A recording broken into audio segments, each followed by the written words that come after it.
Hello everyone. Today I would like to present about our topic. Our topic is the impact of COVID-19 pandemic in Malaysia economy. My name is Kerk Wei Siang and the others is my team member. Now I would like to let my team member to start the presentation. Hi, I'm Tay Keng Hwee. Now I will talk about the introduction. The coronavirus disease 19, COVID-19 is one of the most dangerous viruses on the planet that was discovered in 2019 that can cause respiratory infection in humans.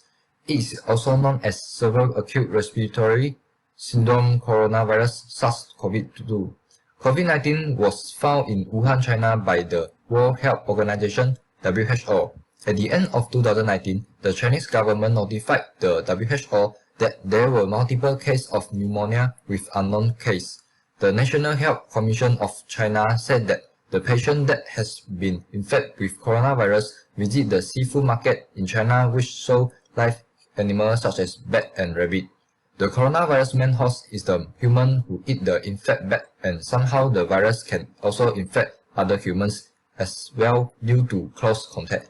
The coronavirus can also be spread by coughing, sneezing by the infected human. Director General of Health Noor Hisham Abdullah, under the Health Ministry of two successive governments, is in charge of the medical response to the outbreak in Malaysia. Malaysia's first COVID-19 case was detected in late January 2020. The virus has reached Malaysia by travelers who were infected from China, arriving in Johor through Singapore on 25 January. Hi, my name is Lim Teck Hwa. I would like to present the impact of COVID-19 on the Malaysian economy. One of the impact is high unemployment rate. In 2019, Malaysia employment rate is 3.3%, which means 508,000 people are at employment in that year. But when COVID-19 hit Malaysia, the unemployment rate in Malaysia increases from 3.2% to 5.3%. Based on the graph, we can see that the number of unemployment person in Malaysia increased from 368,000 to 826,000. Next, since the implementation of Movement Control Order (MCO) or lockdown, all business or company needs to make sure all their foreign workers conduct screening tests for COVID-19 by 28 February 2020, starting from 1st January 2020, announced by the Human Resource Minister. Foreign workers that do not conduct screening tests for COVID-19 will not be able to renew the worker temporary working permits, and the cost of the screening test will have to be paid by the company itself. This will lead to workers also lose their job because of COVID-19. Another impact of COVID-19 is drop of Malaysia exchange rate. In March 2019, Malaysia exchange rate is 4 ringgit and 8 cents in exchange for 1 USD, and it has increases to 4 ringgit 26 cents in exchange for 1 USD in July 2020, as the government had said the economy is losing 2.4 billion ringgit each day. Since the exchange rate is weaker, it will lead to cost push inflation as the cost of imported raw materials are rising. This will lead to an effect on almost all sectors in Malaysia, especially the manufacturing sector. Another is drop of Malaysia economy, because Malaysia citizen living conditions are deteriorating as a result of lower purchasing power. Consumer spending is extremely significant in an economy because it determines the sustainability of the economy. If customers do not spend their money in the economy, the cash flow will become less fluid. Last is the fall of the tourism sector in Malaysia. Due to the COVID-19 pandemic, the number of tourists arriving has dropped dramatically in Malaysia, as we can see that the graph. In the year of 2019, the number of tourists visit Malaysia was recorded at 26.1 million, but it has heavily dropped from 21.8 million to 4.33 million in mid of 2020. Other than that, during the MCO, non-essential industry were also forced to shut down their operation. Economic activities in the manufacturing and construction sector were also put on hold. Not only that, even the amusing and theme park industry faced the same impact, as the Malaysia Association of Amusement Theme Park and the Family Attraction said that the estimated losses in revenue between March and December add up to 2.8 billion. The tourism sector in Malaysia plays an important role in in encouraging foreign spending on goods and services in Malaysia in order to boost the economic growth. If the number of visitors continue to decrease in the future, some tourism business will be forced to close because of bankruptcy due to unsustainable issues and inability to pay employee salary. This is the end of my presentation. Thank you for listening, and I would like to let my next group member to present his topic. Thank you. Okay, for my part, my topic is the impact on business, which is talking about the small and medium entrepreneurs. Pandemic had a strong impact on the profit of every business, such as the shopping center, hotel, physical retailers, and the other shops. Although shop and street market remain open to meet people basic needs, the flow of people has significantly decreased. Fixed operating costs such as pay salary, rent, storage, and the other investment, as well as the bank loan interest expense, place a strain on cash flow and operating income will plummet. Okay, because of the shortcoming of the pandemic reduction strategy, the supply chain transportation capability is restricted, commodity sourcing costs have increased, manufacturing and delivery are in the quarter, and shipment and reward delay have impacted the supply side. Consumer awareness of food sanitation, protection, and fitness has improved at the same time.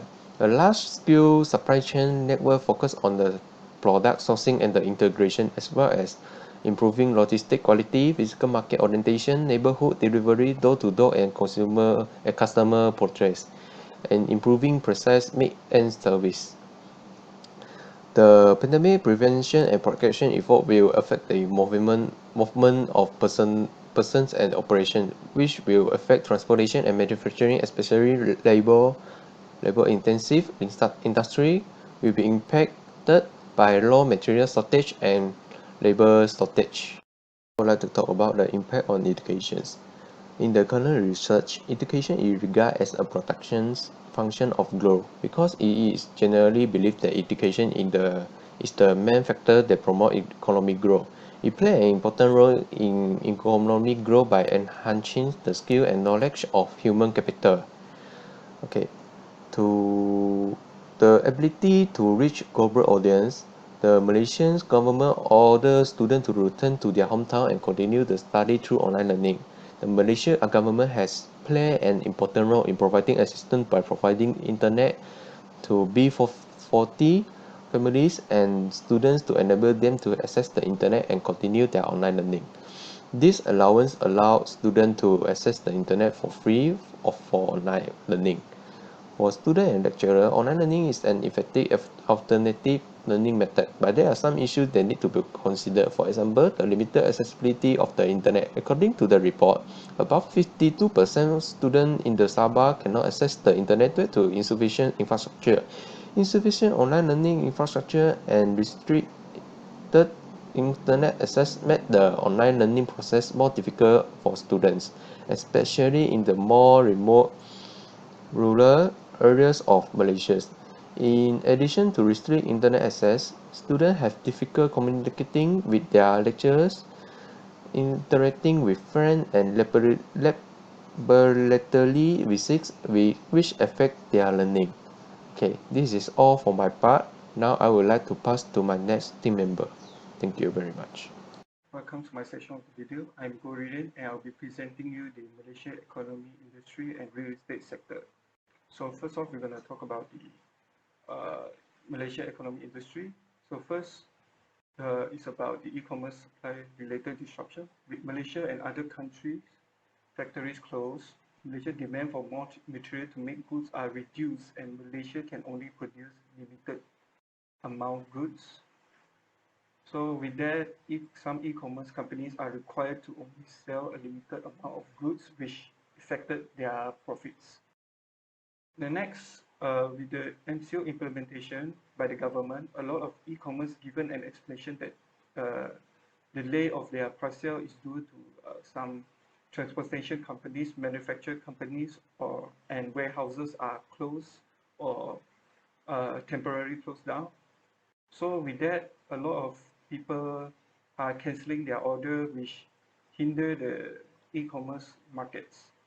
So not only that, with the traveling restrictions, many flights are being cancelled. So most airlines responded to this by changing to low flights, by cancelling or merging flights to manage costs. With air flights on demand, a lot of demand, many prices are delayed.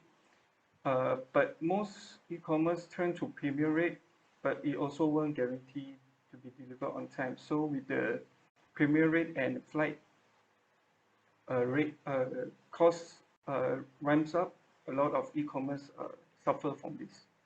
Next is Malaysians only spending their money on as essentials. So many Malaysians are trying to save costs by spending on only essentials. Survey done by Statistics Malaysia has found that only 55% money spending has been decreased.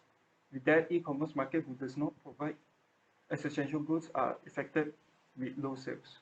So next up, we're going to talk about the real estate sector. First, according to HOC 2020 and 2021, the purchase of residential property is exempt for stamp duty. This means that for residential properties value up to 1 million, home buyers will be able to receive absolute stamp duty exception on the instrument of sales, while for property worth greater than 1 million but less than 2.5 million, there will be a 3% stamp duty on the instrument of transfer on the value that is more than 1 million. On the other hand, all instruments used to secure loans are free from stamp duty. In addition, the low interest rate along with slew of home ownership offers will lower the barrier to home ownership, or better still, will hasten potential buyers' purchasing plan, allowing them to take advantage of more bargain and broader range. Some consultants claim that as foreclosure rise, there will be gain for borrowing in the auction market, although others believe that this will not be the case due to government interference and the low interest rate climate. On the other hand, for the first-time home buyers, this might be a great opportunity to get their dream home. However, since real estate is a long-term purchase, doing research and buying is just what you can afford always hold true. So that's it for my section. Thank you. Impact on stock market. A financial crisis can alter and change the nature of a stock return volatility. For instance, COVID-19 pandemic has evolved into a global crisis. This pandemic transcends the common flu that rise health complication and mortality while striking socio-economic group differently. Thus, the pandemic has significantly impacted the financial market in 2020, such as travel restriction, social distancing, lockdown, and massive unemployment has shrunk economies. The Malaysian stock index plummeted in April 2020 as the COVID-19 pandemic has started. The Malaysian stock market has rebounded. The mean for the Malaysian stock return is the negative for all periods and is the lowest during the pre-pandemic period. Furthermore, the stock return shows the highest standard deviation during the pandemic. The currency also rose greatly during the pandemic, while the negative skewness decreased. A negative skewness indicates frequent small gain and real large loss, similar to market experiencing a financial bubbles. The estimation and forecasting volatility of the financial data is the hot topic in the finance field and has attracted considerable attention from financial analysts and econometricians. This is due to the importance of volatility in asset pricing, risk management, and portfolio selection and allocation. Hi, I'm Tang Xin Wei. So, in my part, I will present the impact on import and export goods to Malaysia. So, the most affected in this import and export situation is the food. From year 2019 to 2020, there will be many grocery and the food factory collapse and shut down due to their goods being unable to import and export in Malaysia. Not only that, the food factory also cannot provide and export the goods to other countries. This causes many factories collapse because they do not have enough money to pay all the debts to the supplier after they have got the product, such as palm oil, durian, and other goods from Malaysia cannot be exported to the country who need this product during this situation. Besides, not only food affect the global economy, there are also many things cannot be exported in and import during this pandemic period, such as semiconductor and electronic products. Some countries need this resource to support their people for a better living standard. So if the country who supplies this kind of resource has been closed to export, it will affect to other countries' living standards and their own economy. Since January year 2020, Malaysia has taken various measures to contain the COVID-19 pandemic and finally implemented the MCO. The strict enforcement and awareness of the impact of COVID-19 have improved compliance, which is considered to be main reason for the decline in MCO. Nevertheless, the socio-economic impact of such as interventions still require attention and proper treatment. We are now using data augmentation from other countries, regions to run a predict model based on deep learning. We also plan to merge model to provide better estimates. Dashboards with adjustable parameters are also currently being developed to interactive understand the impact of different control measures on the prediction of infected cases. That's all for my presentation. Thank you. Okay, welcome to the Q&A section. And here are the 5 questions that we are prepared for our group. So the first question is, how big of an impact will COVID-19 have on Malaysia economy? So which one of the members can have better reference on this?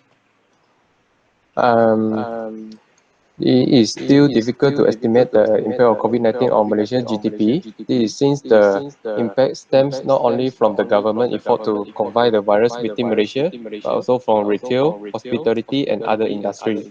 But also because of the pandemic shifting character outside of Malaysia, which has an influence on travel and supply chain.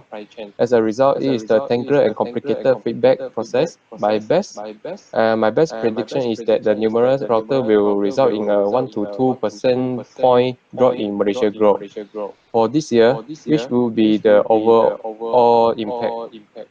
When we examine the impact qualitatively, we believe it will be significant, which is more concerning is that, at least in comparison to SARS, we believe that impact will last longer. Thank you. All right, good answer. Thank you, Kerk. So the second question is that how does MCO 2.0 affect Malaysia economy compared to like MCO 1.0 or currently the new MCO? Who can?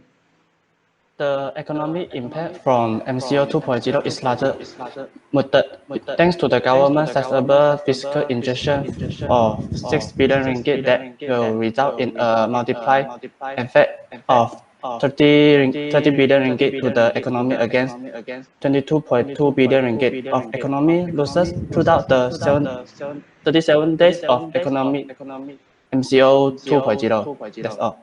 All right, thank you, Tan. The next third question is that which industry will be the most affected? So who can give an good? Okay, I would like to answer for your question. I think that, of course, the main business affected in this situation are highly likely to be the frontline business. The thus travel, hospitality, retail, restaurant, and hotel will be the first to be impacted. Manufacturing, service, and construction, on the other hand, will have spillover effects. For manufacturing and everything, I believe that the supply interruption will have the greatest impact, since we have seen massive plant shutdown in China, and now there will be rolling shutdown all over the world, including in Europe and in the United States. Beyond that, if it continues to affect the damper consumer attitudes, it may all have a demand effect. So I believe the question of how long this will endure and how deep the impact will be is still a shifting target. That's all for me. Thank you. Okay, thank you, Lim. So the next question is, how long will the country's economy take to recover? So this one I have I have done some research. So the best reference we have at this point is the SARS took about 2 quarters to clear up, and that was playing mostly throughout early part of 2003. And by May, we saw a clear bottoming that, however, last seems to be a so-called single impact. and we saw the number of cases rising throughout the first quarter of 2003. And then it started peaking out in the second quarter. COVID-19, however, is somewhat different in the sense that we saw the epicenter Hubei, China, exploding, but has since been a wave of infection going through the world. So we have saw China and Korea, then Italy now outside of Europe and United States as well. For that reason, the economic shock are also coming in waves, and this is increasing, and the impact is adding, widening, and deepening as governments takes stricter and more severe steps on traveling and lockdowns. So the economic peoples are expected to come through increasingly and wide and with a greater lag. Okay, that's the fourth question answered. So the fifth is, what proactive step can the government take?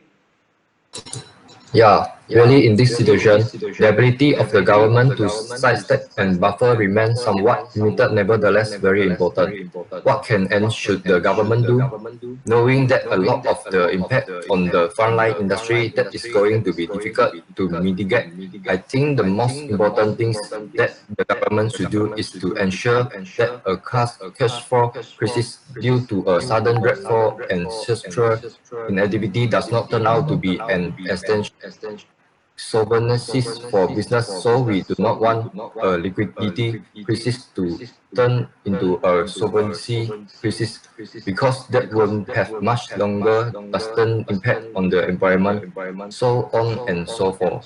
So really the government should be putting in place measures to make sure that business, especially SMEs, as well as households, can get access to affordable loans and cash flow solution during this difficult period, so that during the recovery period, they are in a better position for the economy to pick up from their own. That's all for my part. All right, thank you. So that will conclude the Q&A section. Thank you.